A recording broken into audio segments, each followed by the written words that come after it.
It's one of the most common talking points in the media about the Trump administration, the turnover rate. There are too many people leaving, they say. Trump isn't patient enough. He fires people too often. He doesn't fill important positions. He leaves agencies understaffed. How will we survive, after all, if the EPA's staff has been reduced to Reagan-era levels? Can't you just see the air getting smoggier and syringes washing up on the shore? Oh, wait, that isn't happening yet. Well, it will. The issue gets brought up every time a cabinet member gets canned. The latest catalyst was former Secretary of State Rex Tillerson, whose departure and minute details of it revived the media's obsession with turnover. There are 6 names on that list above, as you have no doubt noticed. 5 of them were, for the most part, career politicians. One of them was a businessman, public figure and private citizen who decided that he was fed up with the way that Washington worked. As it turns out, a lot of people were just as fed up. So,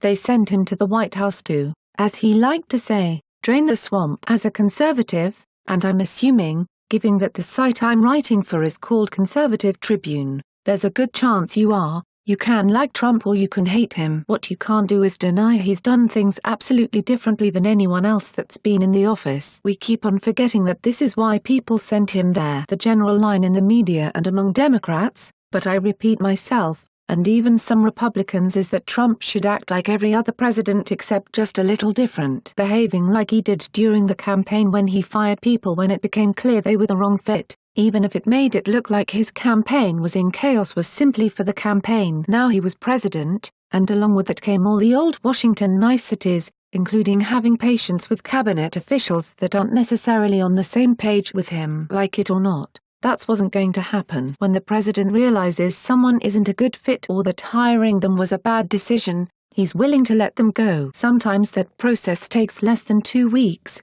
like it did with Anthony Scaramucci. Given the fact that the Mooch is now making appearances on Dr. Phil, one thing we can safely say: that was the right decision. Turnover in businesses is inevitable, particularly in startups. To Trump, the administration is like a startup, one where he has at least 4 and possibly 8 years to implement his vision for America. He treats it like any other startup CEO would, as if he didn't have any time to waste. You may agree with this approach and think it's refreshing. You may disagree and think that it's the sign of someone who doesn't understand how things work inside the Beltway. I can tell you one thing for sure, though, either way you think, President Trump doesn't care. What are your thoughts on turnover in the Trump administration? Scroll down to comment below. Like and share this video on Facebook and Twitter if you agree. Don't forget to support this channel by clicking on the donation link down below and subscribing so you never miss any of our trending reports. What do you think about this report? Scroll down to comment below. Now, if you are seeking the latest trends in fashion,